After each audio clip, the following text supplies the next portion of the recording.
Chicken mutton కంటే టేస్టీగా చాలా బాగా వచ్చింది. ఇప్పుడు చికెన్ మటన్ తినని వాళ్ళు ఇలా చేసుకోవచ్చు. ఎంత బాగుందంటే చాలా బాగుంది. మీరు కూడా ట్రై చేయండి. ఇది ఎలా చేయాలో చూపిస్తాను. ముందుగా ఒక ప్యాన్ పెట్టుకొని దానిలో కొద్దిగా మిరియాలు, అలాగే మసాలా దినుసులని అంటే సాజీరా, ఇలాచి, లవంగా, చెక్క వేసుకున్నాను. కొంచెం జీడిపప్పు, ఇవి కొద్దిగా ఫ్రై చేసుకోవాలి.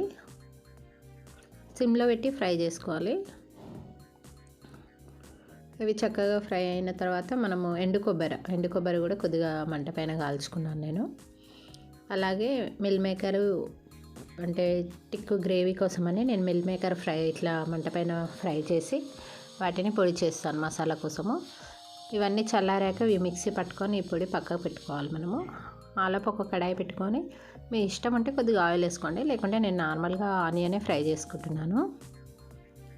ఒకటి పెద్ద సైజ్ తీసుకున్నాను, మీరు మీడియం సైజ్ అయితే 2 తీసుకోండి. ఇలా ఫ్రై చేసుకొని పక్కకు పెట్టేసుకోవాలి. ఇది కూడా మనము ముందుగా ఫ్రై చేసుకున్న మసాలాలు ఉన్నాయి కదా, అవంతా పొడి కొట్టుకోవాలి. చల్లారైనాక పొడి చేయాలి కాబట్టి నేను ఇప్పుడు పొడి కొడుతున్నాను. అలాగే మనము ఆనియన్ ఫ్రై చేసుకున్నాం కదా, ఆనియన్ కూడా ఇలాగే మిక్సీ వేసుకోవాలి. అందులోనే కొద్దిగా టమాటా కూడా వేసుకోవాలి, ఒక 2 టమాటాలు. చూడండి, నేను 2 టమాటాలు తీసుకున్నాను. ఇది మెత్తటి పేస్ట్ లాగా మిక్సీ చేసుకోండి. ఆలోపు మనము స్టవ్ పైన కడాయి పెట్టుకొని పక్కకి అలాగే వేడి వాటర్ కావాలి మనకు, బాయిల్డ్ వాటర్. మన మిల్ మేకర్ ఉడికించాలి కదా ఒక 2 మినిట్స్, వాటి కోసం. ఇప్పుడు ముందుగా కడాయి పెట్టుకున్నాం కదా, అందులో ఆయిల్ వేసుకోండి. మీకు సరిపడా ఆయిల్ వేసుకోండి. మనము ఈ ఆయిల్ వేడెక్కాక దీంట్లో 2-3 బగారాకులు, మీకు ఇష్టమంటే సాజీరా కూడా వేసుకోవచ్చు. మనం ముందుగా మిక్సీ పట్టుకున్న ఆనియన్ పేస్టు, టమాటా ఉంది కదా, అది ఇందులో వేసేసుకోవాలి. ఇలా కలుపుకుంటూ మీడియం ఫ్లేమ్లో పెట్టుకోండి. ఇప్పుడు ఇది కొద్దిగా మగ్గిన తర్వాత దీంట్లో అల్లం వెల్లిపాయ పేస్ట్ వేయండి. మీడియం ఫ్లేమ్లో పెట్టే చేయండి. అలాగే కొద్దిగా పసుపు. ఇది బాగా కలుపుతుండాలి, లేకుంటే అడుగంటుతుంది. ఇప్పుడు మనం ఆలోపు వాటర్ బాయిల్డ్ అయినేమో చూసి అందులో మిల్ మేకర్స్ వేసుకోవాలి. నేను ఒక 1/2 kg దాకా వేసుకున్నాను. 1/2 kg అంటే ఏముండే అండి, తక్కువే, ఒక 1/4 kg అనుకుంటాను. బాగానే చూడండి. ఇవి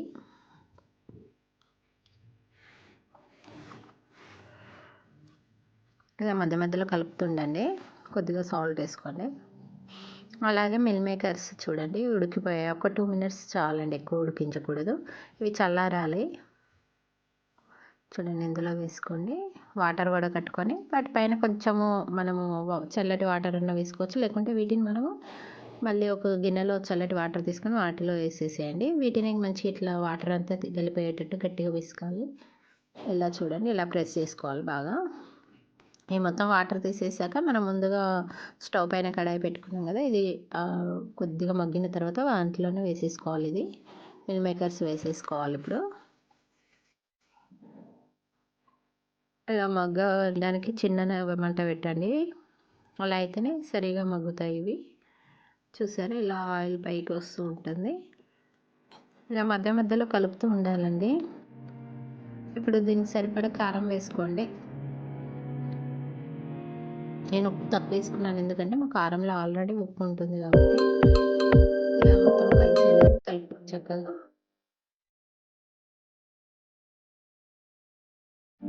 మధ్యలో సిమ్లో పెట్టుకోండి, చేసుకోండి.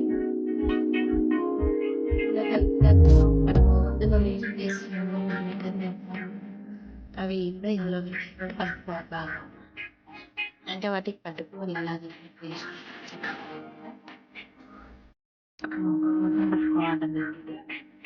బాగా కలుపుకుంటూ ఉండాలి.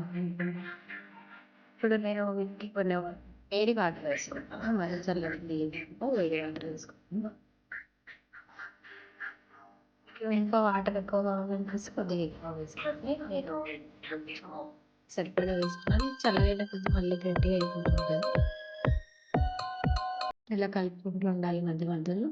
దీంట్లో కొద్దిగా ధనియాల పొడి వేసుకోండి.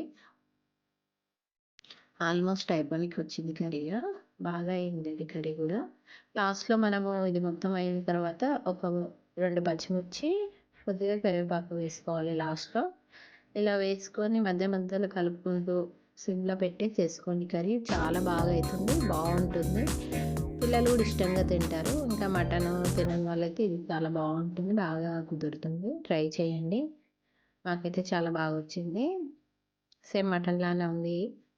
మీకు నచ్చినట్టయితే చూడండి, ట్రై చేసి చూడండి. మీకు ఈ వీడియో నచ్చినట్టయితే లైక్ చేయండి, షేర్ చేయండి, కామెంట్ చేయండి. Thanks for watching.